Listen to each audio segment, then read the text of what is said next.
If we put our citizens at the center of the development process, if they're the ones who are saying this is the priority, then we will be most effective. The Transition Authority is only here to manage the transition for 3 years, and therefore we are very privileged and happy to be associated with the coming into being of this model.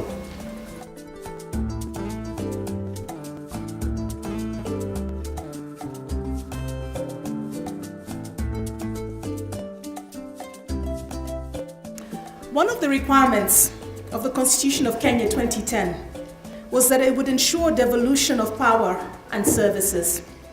This requirement emanated out of a legacy of centralization of access to services and resources that resulted in the marginalization of large segments of the population.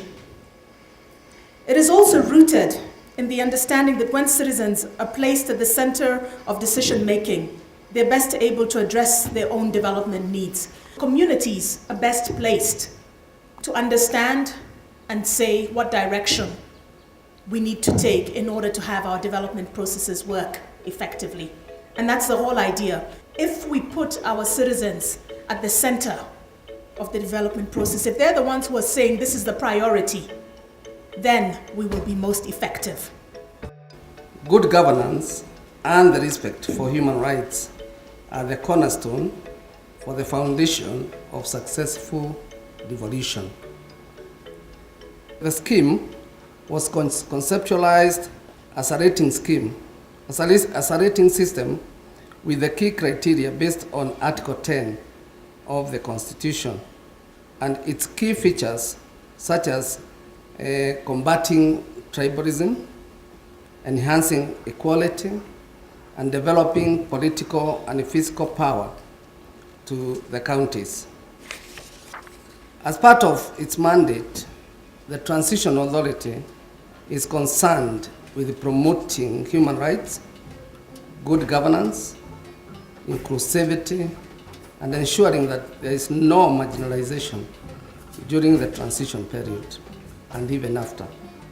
This means promoting accountability, transparency, and equity in the distribution of resources and opportunities. These ideals are shared by both the TA and the Kenya Human Rights Commission, especially on the twin issues of promoting good governance and human rights for sustainable development. That's where Cyprian was coming from. We believe there cannot be sustainable development unless there is human rights. This model, or the model, aims at determining which county is performing better than the other on the implementation of the Constitution as it relates to the use of devolution as a tool for improving citizen participation in decision and budget making. This tool is a measure of improved access to rights and the tangible results in terms of development. Some of the questions that we ask under public participation and access to information, is there a policy on public participation? Has the CEC developed a freedom of information policy? Is there a freedom of information legislation? Where and how is public information announced? Are there medium used for announcement easily accessible? And are there opportunities in each public meeting, not only for leaders to speak, but also to listen to the people? So here we are looking at, are there frameworks within counties in which both the people can talk as well as the leadership can talk, and are the two listening to each other, and are people participating in a meaningful manner?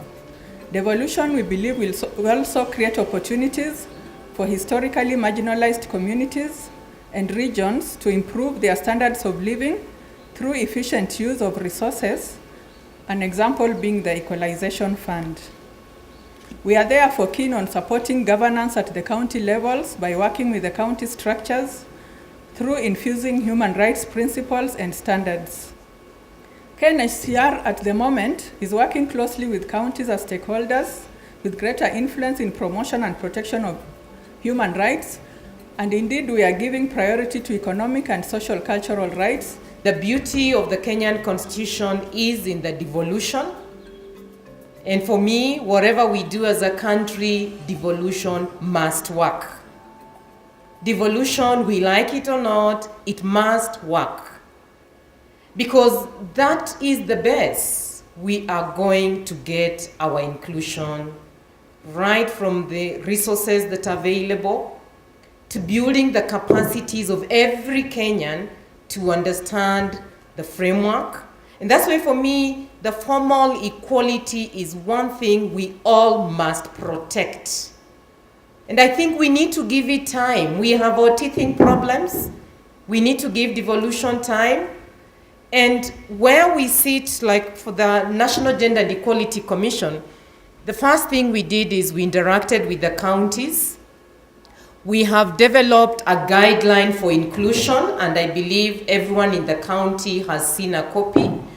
And what we tried to do in a very, very simplified way was to guide everybody at the county in terms of inclusion. If we helped each other to understand where we are coming from, where we are, and where we want to be as a nation that is all inclusive, we will strengthen the inclusivity principles within the Constitution.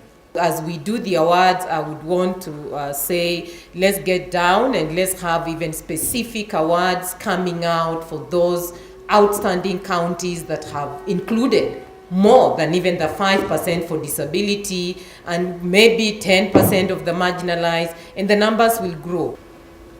Ladies and gentlemen, we are here today to launch the award criteria. And I must laud the TA, the Kenya Human Rights Commission, for its leadership in developing this program. This program will go a long way in ensuring that the aspirations of the people of Kenya will be achieved and in end achieve sustainable development for the future generations. The challenge really is not so much in terms of assessment, and we have many tools that we can assess our progress, but the problem is really that the assessments do not lead to behavioral change. They do not lead to new forms of performance, and that is here and there is where the problem really lies.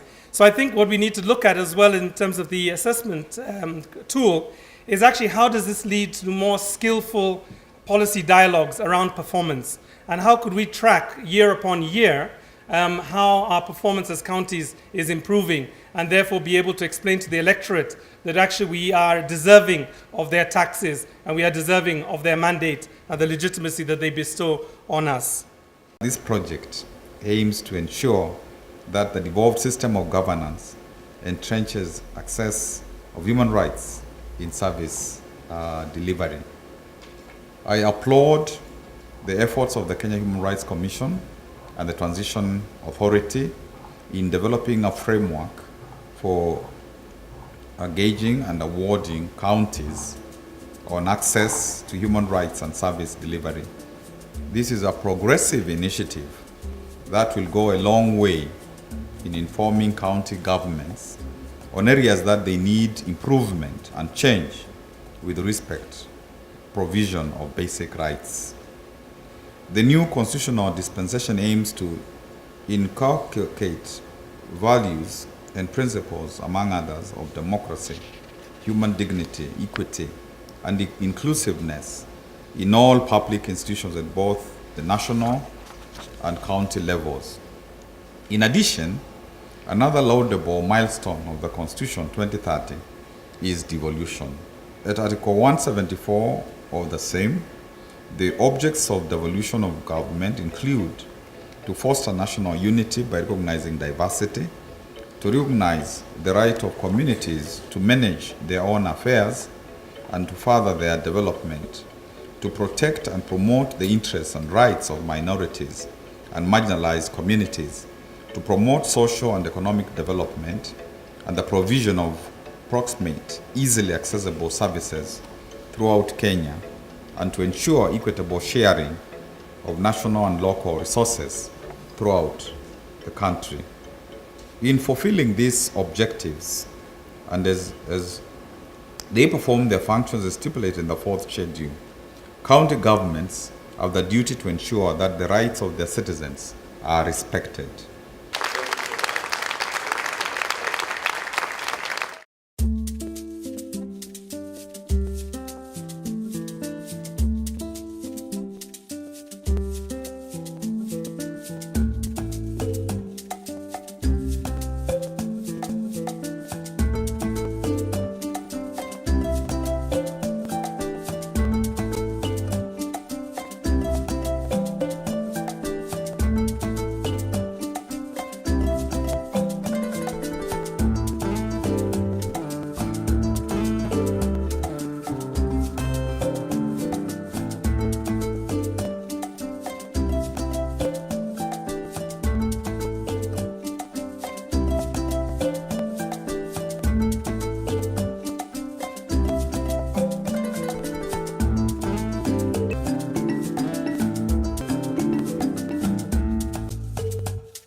The 10-point model has 10 parameters that we seek to assess, and under each of those 10 parameters there are key questions that we will be looking to evaluate. So the winner will be announced based on how they score on each of those key questions. The awards will be done every year in the month of May. A tool like this helps the counties to carry out a common approach, or to have a common approach to implementation of devolution, and particularly on leadership and governance. From my side, I feel that after this launch today, it will help us. It will help us as the network, as the community, not to penetrate no more, but to walk into the process. There are people who came in with that mentality of the past, of the other regime, of the other era that was there. So they don't actually understand about the essence of devolution.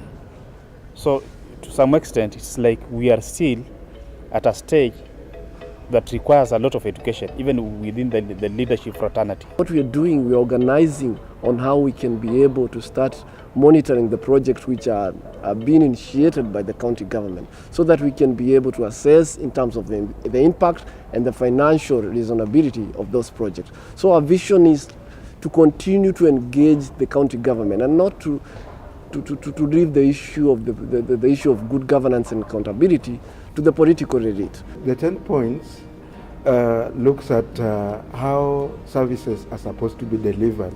When you look at public participation and access to information, for resources to reach down to the grassroots, to the marginalized and the poor at the county, there has to be an aspect of participation, an aspect of access to information. You cannot participate without having been informed. Many of the fundamental services that counties are responsible for delivering are in fact coherent with human rights. The right to food, the right to water, the right to health, the right to education, the right to equality, access to justice.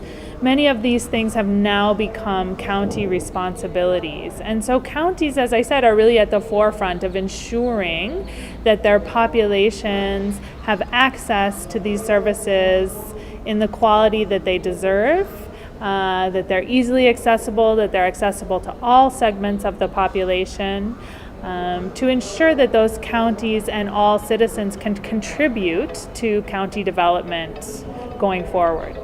We are hoping that, having heard about this, that they will take this document, look at it, and look at the tool, and most importantly, critique and use it.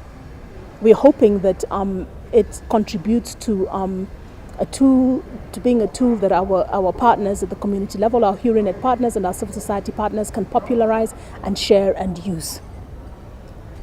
And so we are hoping that probably in about another year or two's time, we will be able to say that using this tool, we've seen county, because we have monitoring and evaluation as one of the tools, so we've seen some of the counties that were represented here today taking the tool and using some of these measures, and we can say that whereas they had started at position X, in another year or two, they can actually say that they've reached position, that they've improved and enhanced the delivery of services and respect for human rights in those counties.